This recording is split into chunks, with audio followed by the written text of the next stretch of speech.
This is Mr. Dufresne, and I am back with the texture unit. This is lesson 12, contrapuntal motion texture review.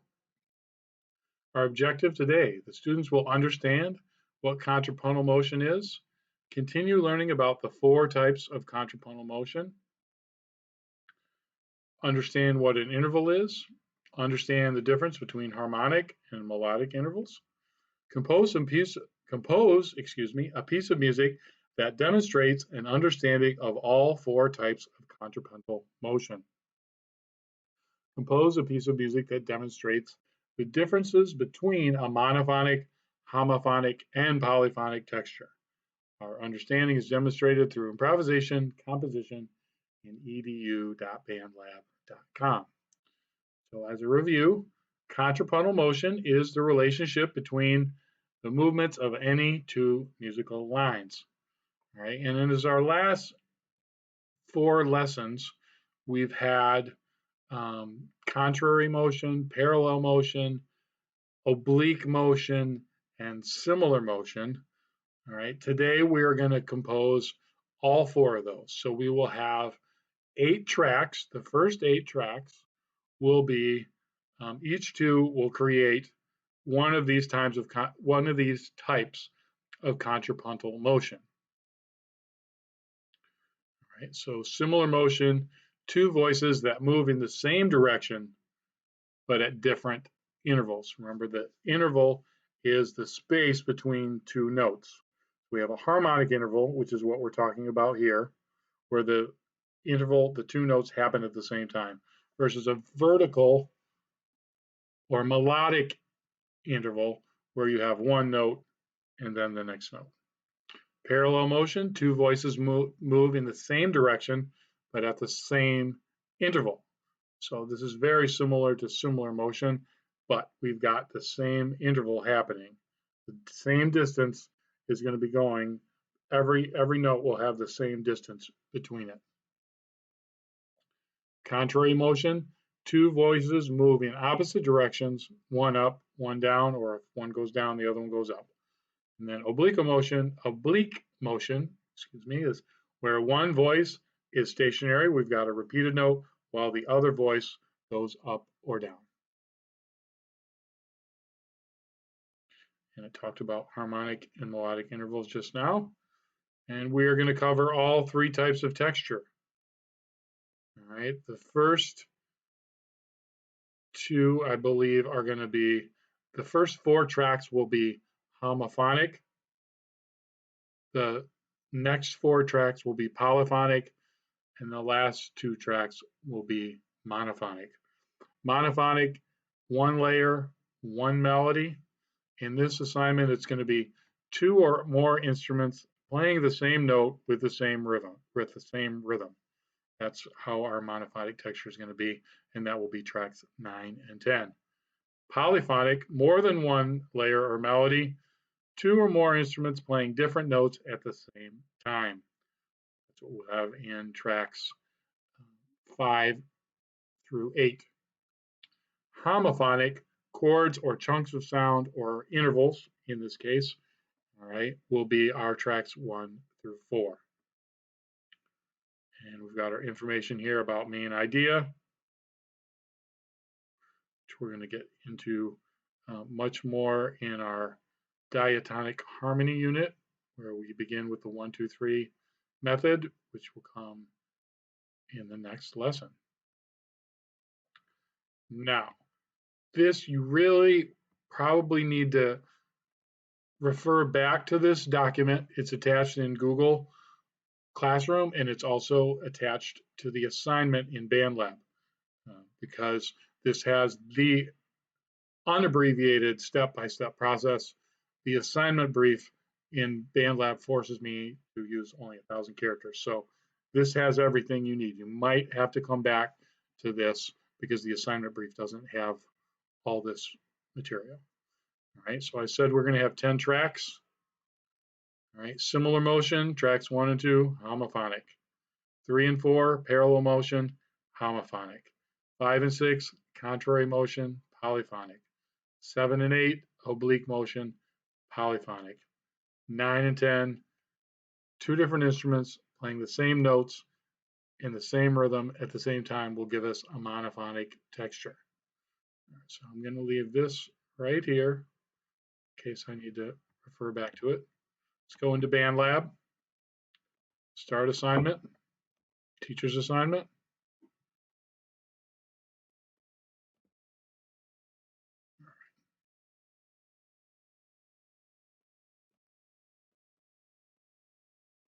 Here's this information is not, I believe, in the BandLab. So use one of the following input sources: guitars, piano, voices, strings, winds, or brass. Right, and I'll leave that. You can use any of those on any track that you like. Doesn't have to be the same one. For our purposes, to speed up this process, I am just going to go with the grand piano sound. There's a lot of tracks to get through, and I don't want to take all day so that you have time to compose. So we're going to change this to 60 as we always do. Enable the metronome, make sure that I'm on 2 bars. All right. Track 1, compose a musical line that goes up and down in some way. Now, I want to remember my rhythm because track 2 needs to be the same rhythm to get the homophonic texture.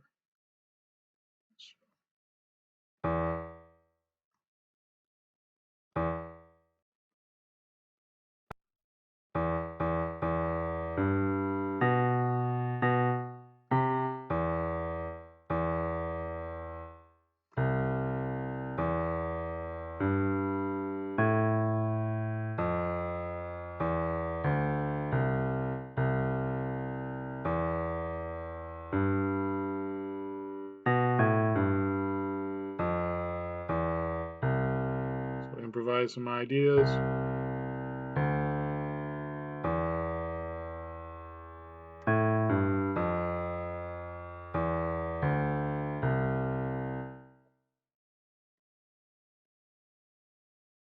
One, two, three, four, 2, 2, 3.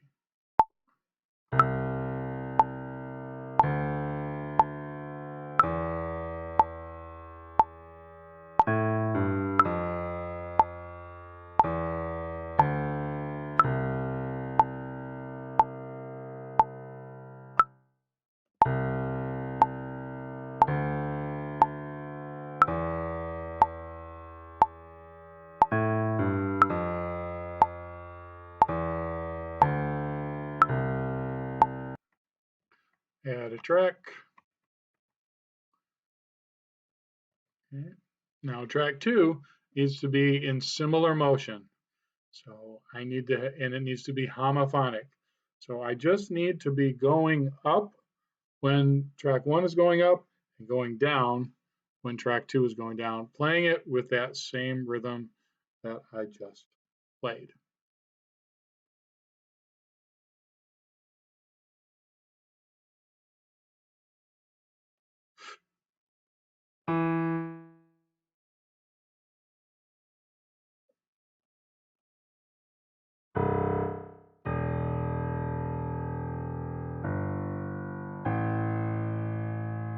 So I've got 3 notes going up. I'm thinking about these first 3 notes. I'm going up. All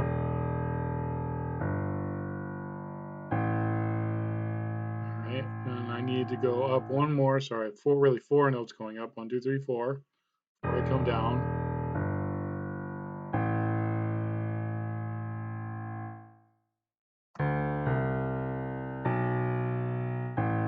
And just keep coming down. 1, 2, 3, 4, 2, 3.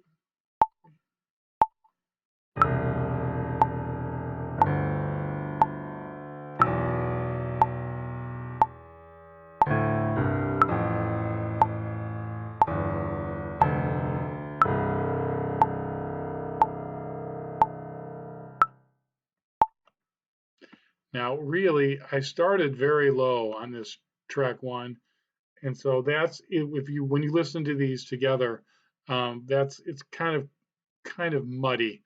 because that one track was, track one was kind of low, and then, so then my second track is even lower. So I'm not going to fix that because that's going to take up too much of your time. But as we listen to these together, I think this, if I had time, I'd go back and make the track one higher. Very rumbly.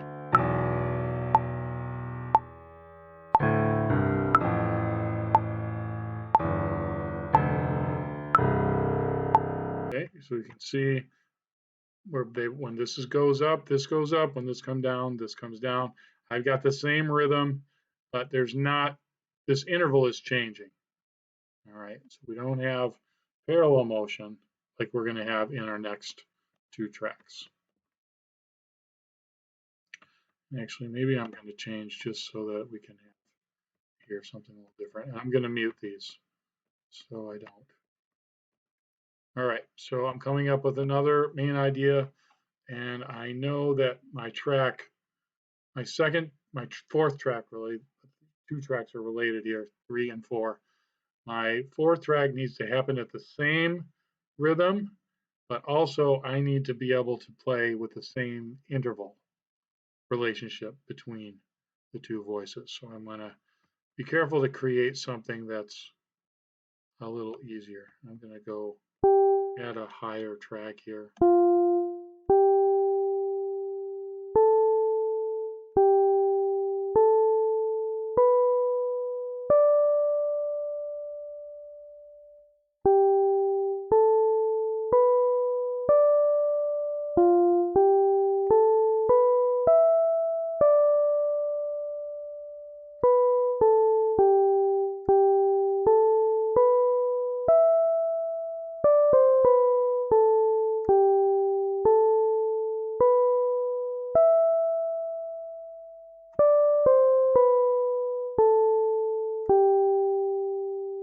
So I'm already thinking about track 4. I'm starting here. I'm going to just do this kind of in thirds. So my next track will be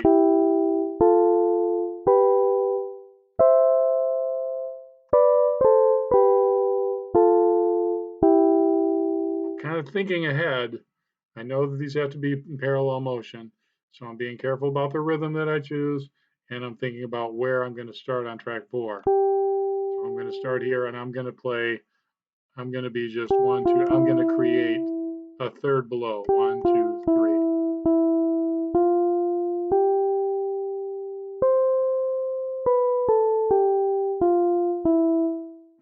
Kind of thinking about track 4 ahead of time already.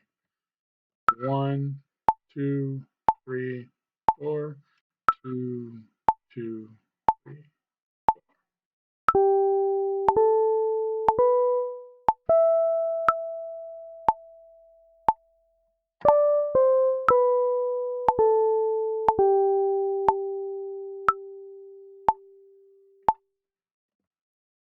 And listen to that.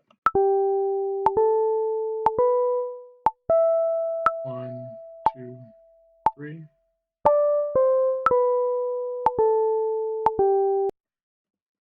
Add a track. Yeah, I'm going to go with that electric piano sound again. All right, so before I was here, now I'm going to start here. So I played up by step, then I took a big leap up. So here I landed on this note. I want that to be a third below that. There. And then from there I just came down by step. It has to be the same rhythm to be homophonic. 1, 2, 3, 4, 2, 2, 3, 4.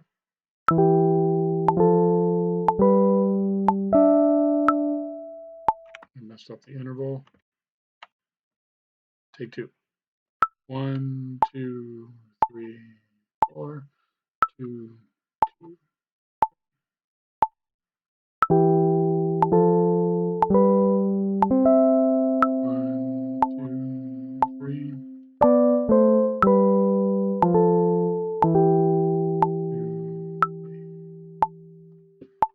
So let's listen to those two together. All right, parallel motion. I kept the same interval throughout. Each one of these has the same interval between it.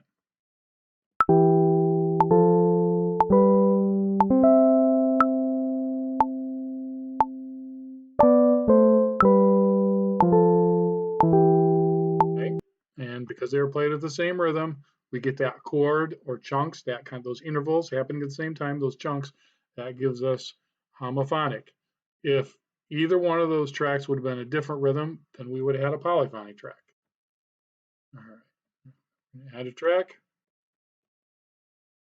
And if you're confused about where we are here, tracks 5 and 6 now are going to be in contrary motion. All right, compose a musical line that goes up and down in some way. This could be a peak, a valley, or just merely up or down.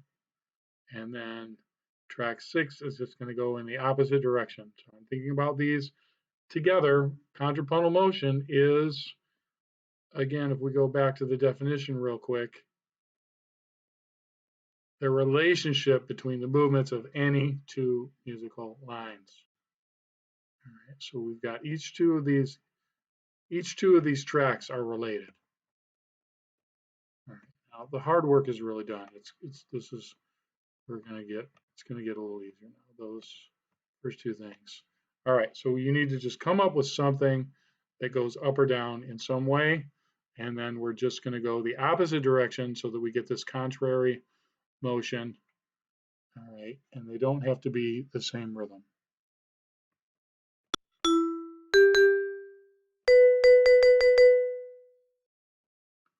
One, two, three, four, 5, 6, 7, 8.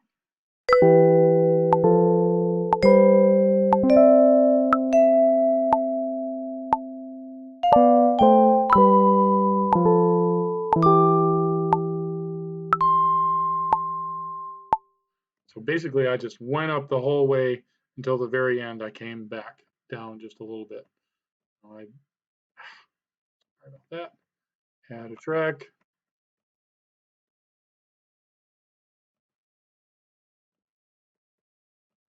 All right, so I need to go down and then just back up at the end to create contrary motion. Doesn't have to be the same rhythm. All right, I'm going to be careful right off the bat just to make sure that I'm changing the rhythm.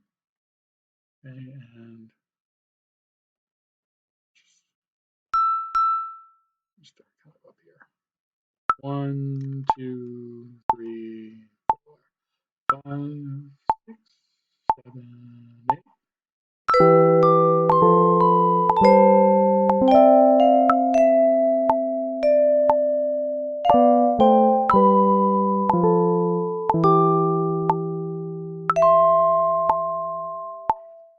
So I kind of waited to go back up because I knew that this was happening here. Put a little space, you can see contrary motion. Different rhythms. If we listen to these two, I'll mute these tracks here so you can hear these two tracks alone.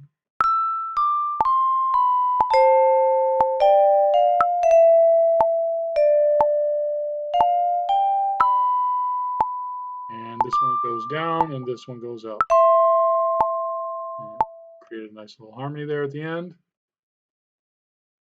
Add a track.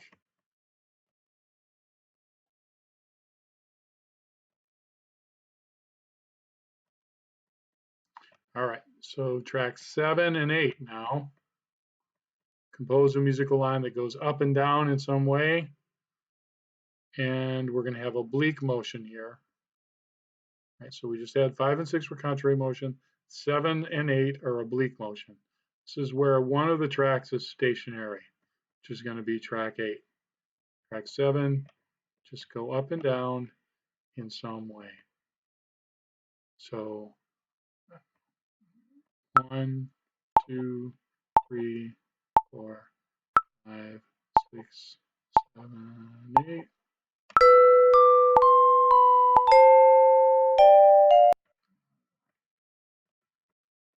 These two. Couldn't hear.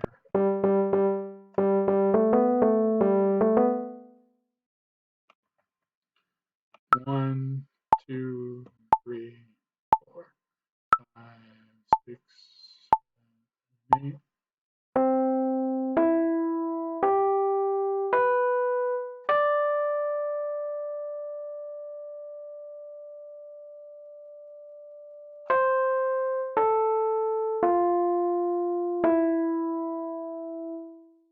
I think that last note's going to create a little bit of tension there.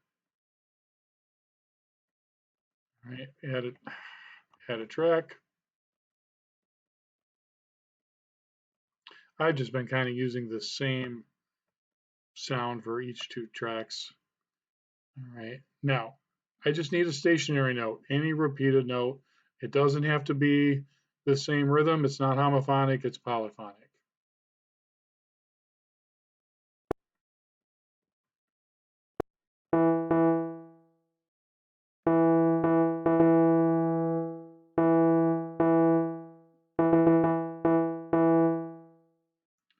One, 2, 3, 4, 5, 6, 7, 8.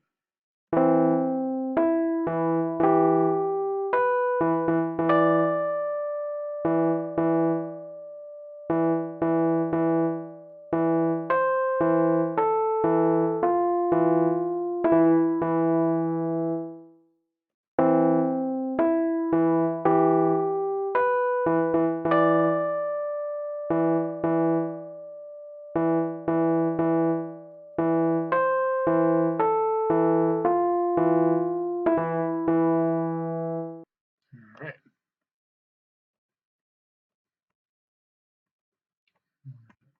Keep doing that.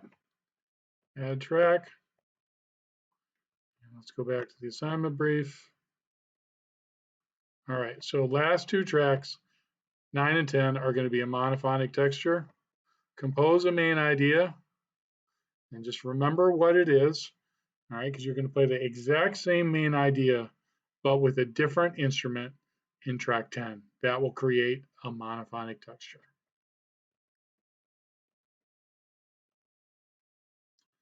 Let's see, what haven't I used yet?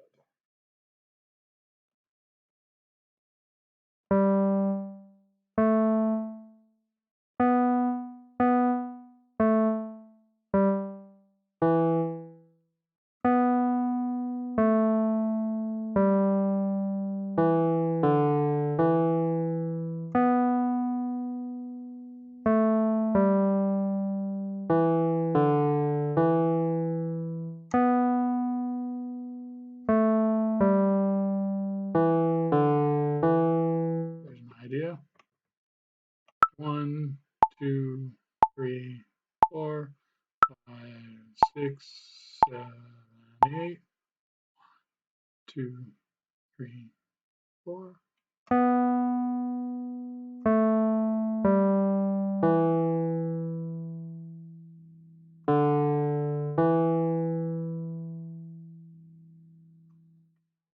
So I gave a little bit of space, all right, because I know I had a lot of stuff happening up here.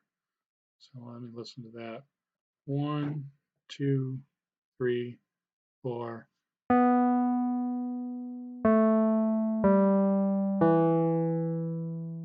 Three. All right. I'm gonna add a track. Now I need a different instrument. So I'm just gonna go ahead and go into a guitar here. And I'll just stick with that to save time. All right. Here's my note.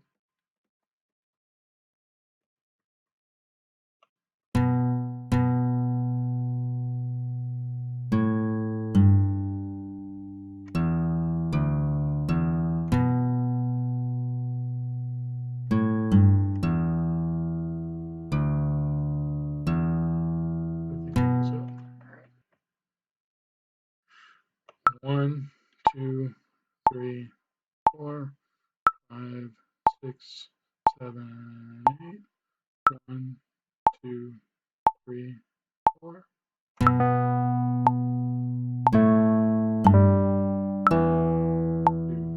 3.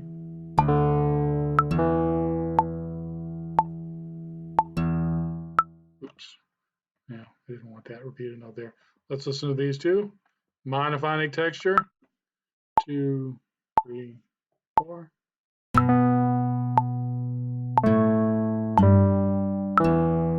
Same melody, same rhythm, played by two different instruments. Please ignore that last little note there.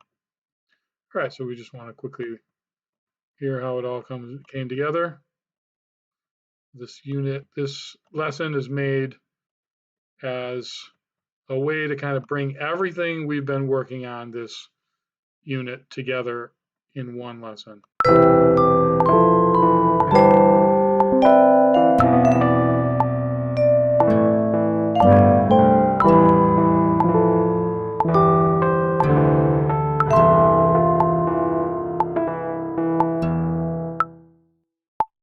Now, if I had some time, I would probably go back and mix this a little bit, but I want you to get composing. Let's quickly go back to our objective here. All right. Students will understand what contrapuntal motion is. Compose a piece that demonstrates an understanding of all 4 types of contrapuntal motion. Compose a piece of music that demonstrates the differences between monophonic, homophonic, and polyphonic texture. And this understanding is demonstrated through improvisation and composition in edubandlab.com. And this is our last lesson in the texture unit. So we will be going on to diatonic harmony next. I hope you have enjoyed this unit and learned some things about texture. Remember that texture music has thick and thin layers. All right, and we had our 4 types of motion. You can access this guide to study before your unit test, and our 3 types of texture. That's all for now.